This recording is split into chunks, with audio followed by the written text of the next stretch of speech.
3:50 en el gobierno de la tarde, mi comentario. Y ahora tenemos a Susana Esteban. Mira, yo le preguntaba a ustedes sobre si habían modificado la ley, porque es verdad, yo me quedé en el sistema viejo de la ley que regula el régimen penitenciario. Ciertamente está la ley 113/21 que regula el sistema penitenciario y correccional de la República Dominicana. Y ahora recuerdo bien la ley que incorporó mucho de la ley vieja, que para mí era una ley que no logramos nunca cumplir los principios y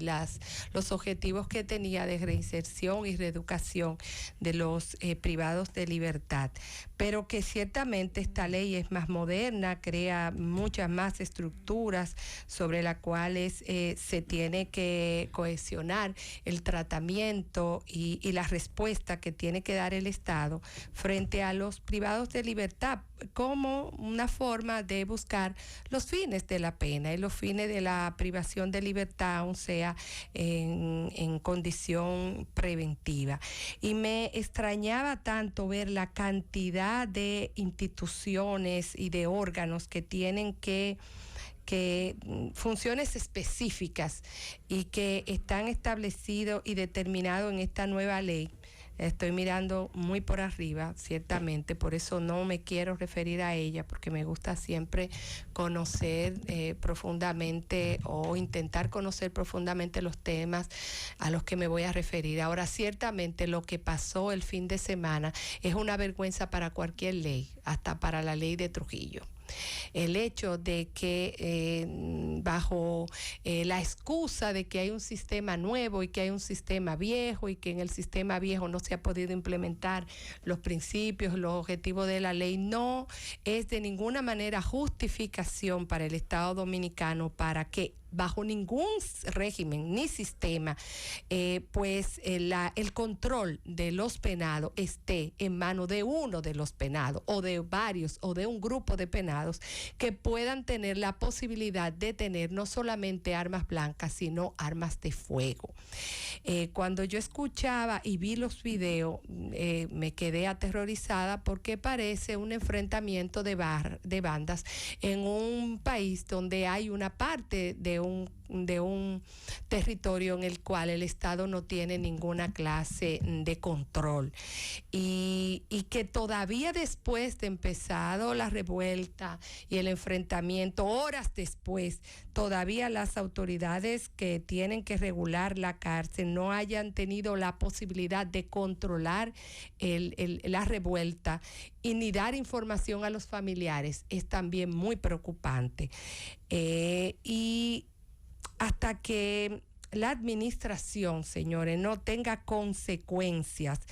de su omisión o su falta de ejercicio de sus potestades públicas, van a seguir pasando cosas como esta. ¿Quién le va a responder a los familiares de las víctimas? Nadie. Nosotros no vemos demanda aquí contra el Estado Dominicano por acciones como esta. Habían 2 de los presos que, según dicen sus familiares, estaban próximos a cumplir sus condenas. Y tenemos que creerlo porque todavía a este momento no ha habido un informe oficial de cuál era el estatus de esos presos, cuánto tiempo tenían ya recluido, ni cuánto estarían cumpliendo su condena. Y nos enteramos en días pasados por la misma Dirección de Prisiones que ellos no tenían un inventario actualizado de la población carcelaria. Y esto no necesita tantos recursos, esto lo que necesita es planificación y gestión. Eso no es solamente la construcción de cárceles, que también es un proceso aparentemente completado en la administración pasada, al margen del cuestionamiento que pueda haber de la Nueva Victoria, la Nueva Victoria, así que se llama, ¿verdad que sí? Eso el procedimiento de saber si ahí hubo o no sobrevaluación, si se construyó o no de acuerdo a las prescripciones técnicas de la adjudicación, es un proceso aparte que hay que seguir pidiendo que se aclare. Pero lo que no se puede justificar es que siga ese hacinamiento en la cárcel, porque con esa infraestructura no se ha decidido su utilización, porque eso no va a afectar en nada, o no tendría por qué afectarlo si se ha hecho una buena auditoría técnica y operativa de esa infraestructura, el curso del proceso sobre si hubo o no sobrevaluación, si fue construida adecuadamente, si los recursos que se justificaron allí se utilizaron en el levantamiento de esa infraestructura o no. Lo cierto es que aparentemente allí hay suficientes camas, suficiente espacio para poder llevar la sobrepoblación de presos que están amotinados y que permiten toda suerte de corrupción dentro de la cárcel, porque la lucha por los espacios, la lucha por los negocios que hay dentro de la cárcel es la que hace que surjan esta clase de personas que controlan allí, y la falta de control y fiscalización del tráfico de mercancía, de bienes y demás, que los familiares justifican al decir que no se le están supliendo las necesidades a los presos. Yo veía una madre diciendo que aunque su hijo no estaba involucrado en la rencilla que se estaba dando en ese momento, era su día para él comer bien, y que los que no murieran por efecto del enfrentamiento que habría allí se iban a ver afectados por el hambre, porque su hijo solamente recibía los alimentos que necesitaba los domingos. Y eso no es posible en un estado que está hablando de otros estatus más avanzados, cuando las necesidades básicas de los seres humanos privados de libertad no están cubiertos. Y no puede haber planificación allí si es cierto que no se tiene un inventario claro de la población carcelaria. Si usted no sabe quiénes son los presos que están allí, usted no puede planificar las compras para satisfacer las necesidades básicas de esas personas que están en eso, ni puede planificar tampoco los programas de reinserción y rehabilitación necesarios para que los fines de la pena puedan cumplirse.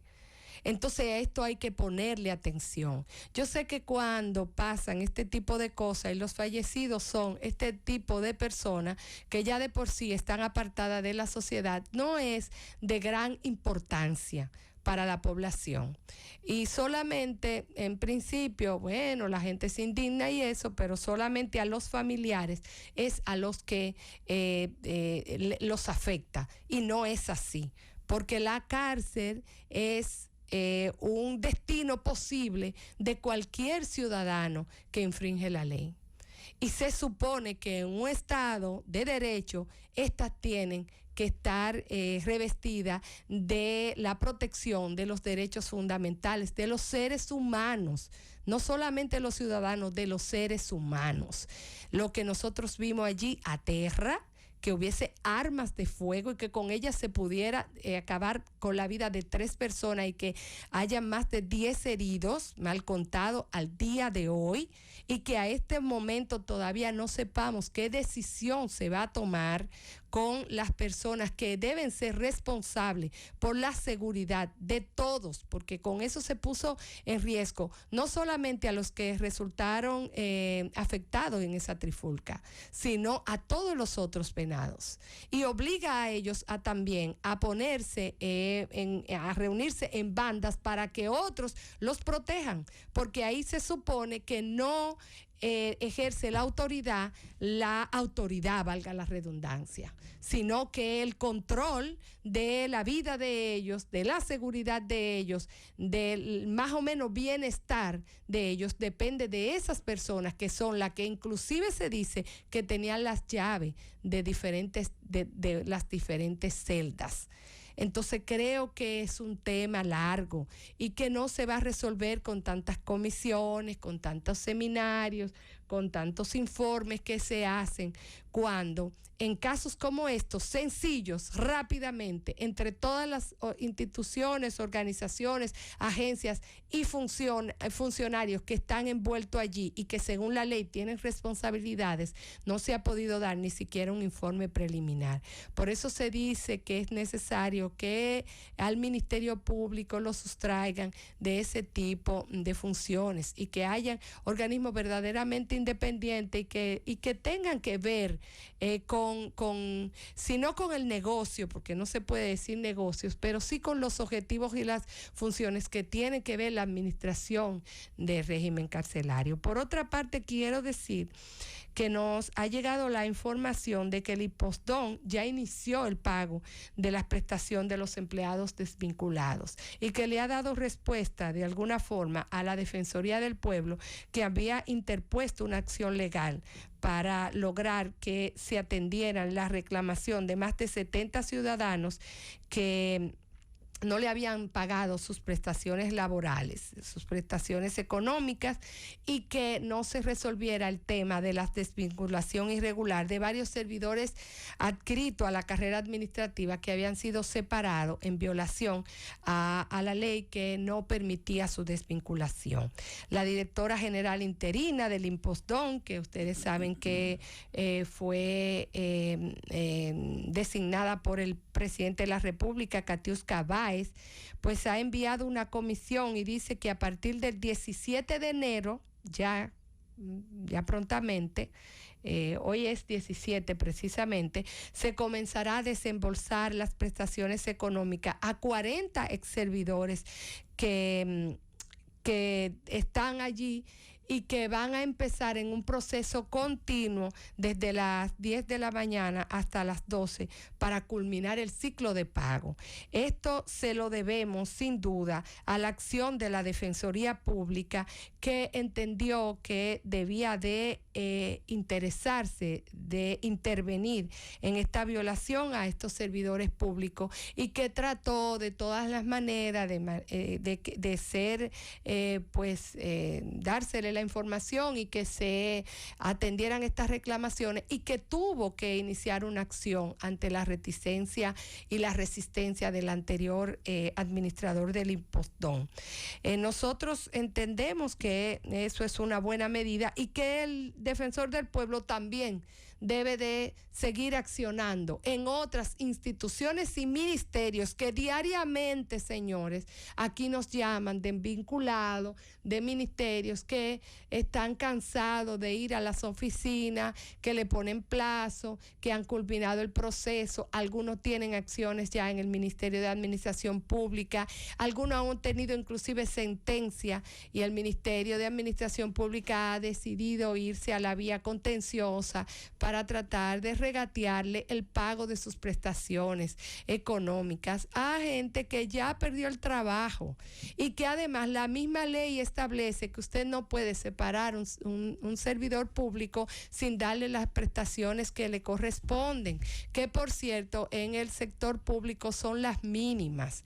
Creo que ya esas personas que tienen mucho más de un año sin recibir lo que le es debido, ese es el momento. Y qué bueno que la Defensoría del Pueblo tuvo este primer triunfo. Esperamos que siga interviniendo y que los ministerios no esperen la intervención de la Defensoría del Pueblo ni de acciones para darle las prestaciones a los servidores públicos, muchos de ellos que no han vuelto a poder conseguir trabajo por la pandemia o por diversas situaciones y que pasaron y tienen meses necesitando ese dinero para suplir sus necesidades básicas. Creo que el presidente de la República había dicho en un momento y se ha enfriado. Eviten que se den otro tipo de reclamos, tal vez más violento, tal vez más molestoso para la paz social, y que se le paguen las prestaciones públicas a todos los desvinculados que le corresponde su dinero, ya que se decidió desvincularlo. Muchas de esas desvinculaciones muy injustas porque eran servidores que cumplían con su trabajo. Y los que no, pues sencillamente hay mecanismos en la ley para probar que no rendían ninguna labor, que no hicieron un trabajo y no tendrían que ser resarcidos en sus prestaciones. Y creo que ya eso se hizo, se depuraron los trabajos y que hay mucha gente que los mismos ministerios han reconocido cuánto le corresponde, le han puesto fecha y fecha, y cuando van, pues sencillamente son sacados de las instituciones y ellos tienen que quedarse merodeando por ahí. Así que el impostón en esta nueva administración ha obtemperado al defensor del pueblo, pero me parece que la Defensoría del Pueblo con este triunfo va a tener más reclamos aún de todos los servidores que están desesperados por sus prestaciones públicas.